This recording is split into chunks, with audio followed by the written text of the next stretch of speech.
Welcome back. Like you were saying, Joe, maybe not an event for guys like us. Maybe that's why we sit for a living. Yeah, And I like to think of myself as a white collar worker.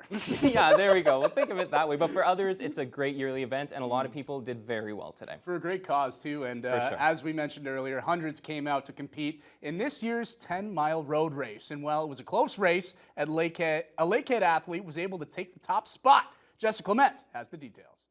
Despite the rain, runners got up bright and early to compete in Thunder Bay's largest race. 1, go! Have a good run, folks! Let's go! The 88th annual 10-mile road race was comprised of over 500 individual runners and 44 relay teams. Participants started on Simpson Street before going up Fort William Road, looping around Marina Park, and going back down Simpson Street. The best time of the day went to 21-year-old Jet Dobson, who finished the race in just over 53 minutes. He trailed other runners for the first half of the race, but was able to gain ground around the half-point mark. He was only 12 seconds faster than race runner-up Adam Blazino. Coming here as a kid, getting to watch kind of everyone like Zimmer, John Balvick and those guys race after all these years, and being able to finally come back and win this race, especially after coming second this year, feels amazing. Dobson, who's part of Lakehead University's track and field team, is no stranger to the race, as he took second last year. He says he had a different plan this time around. And my plan was initially to come through pretty slow, stay controlled, stay relaxed, stick with other people, and try not to work too hard and make it too taxing on myself. Then after the hill, once I know I've done the hardest part of the race, or at least the hardest part in my opinion, it's just to hammer back, slowly make up the distance without kind of taking it all out all at once and kind of pacing myself and hopefully make my way to the front so that I can take the win in the race. This year's top female finisher was Murillo resident Rebecca Bennett, who crossed the finish line at over an hour and 2 minutes, 63 seconds ahead of last year's winner, Emma Vaillancourt. Bennett was the second fastest female in 2023 and says it was a relief to finally capture gold. So I've done this, I think, 4 times now, and last year I came second, so it's nice to finally win. I think this year I just ran smarter race. More consistent overall throughout the whole race instead of running fast and then dying on the end. I felt really good the whole way. Jessica Clement, TBT Sports. And our very own Ryan Benazzo finished in the top 90. Incredible stuff there, but top 100. Oh, no, he didn't break the top 90. But staying local, the Thunder Bay Chill, they got things started with an exhibition weekend hosting the Winnipeg Lions at Chapels Park. They started things off with a 3-1 victory and looked to follow up with a weekend sweep. Josh Moreno was at the game and has the highlights.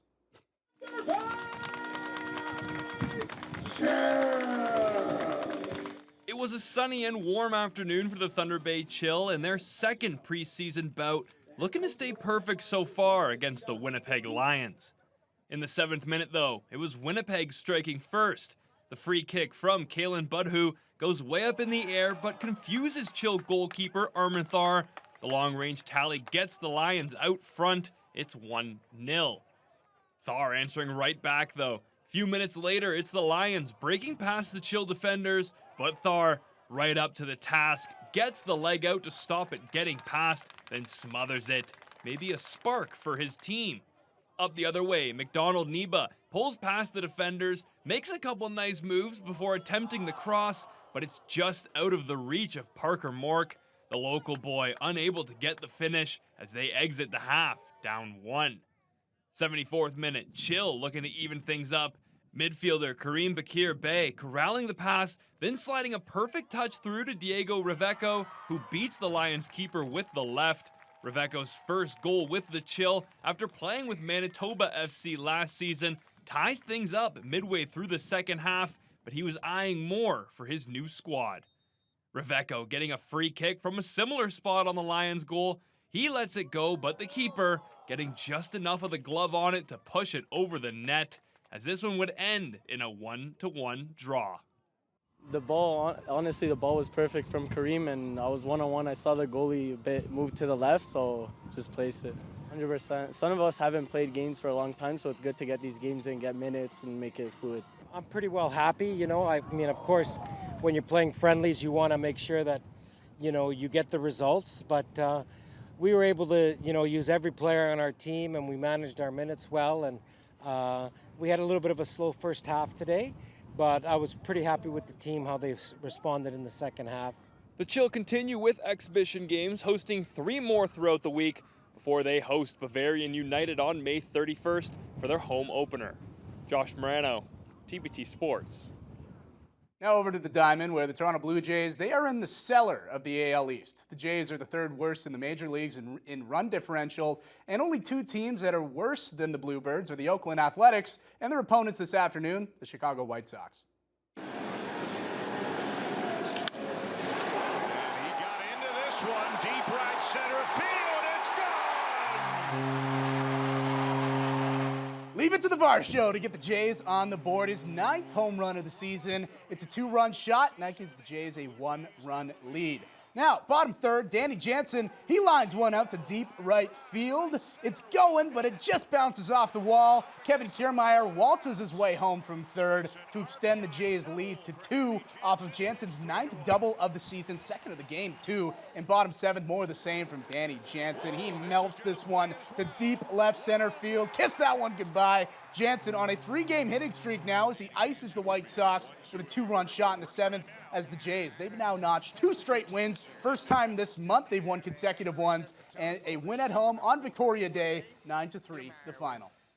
Now shifting gears to the Stanley Cup playoffs, where tonight's Game 7 between the Edmonton Oilers and the Vancouver Canucks should be absolute cinema. But ahead of the marquee matchup, the Canucks, they learned that their leading goal scorer in these playoffs, Brock Besser, will be out for the remainder of the postseason with a blood clot issue.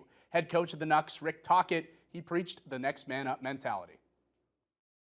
I just yesterday found out he won't be available. Basically, that's it. You know, he's being evaluated on the, you know, he's probably going to be evaluated again. So I don't have a time frame. Obviously, he had a great year for us, big part of the team.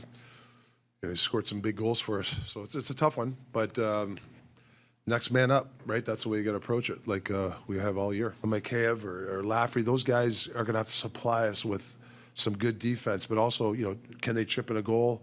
Play a hard game for us. You know, that's where, you know, they got some legs tonight. So that we're looking at 2 guys coming in that are gonna hopefully give us some really good juice. Brock is a great person. Him and I have gotten really close over the last 5 years during my time here.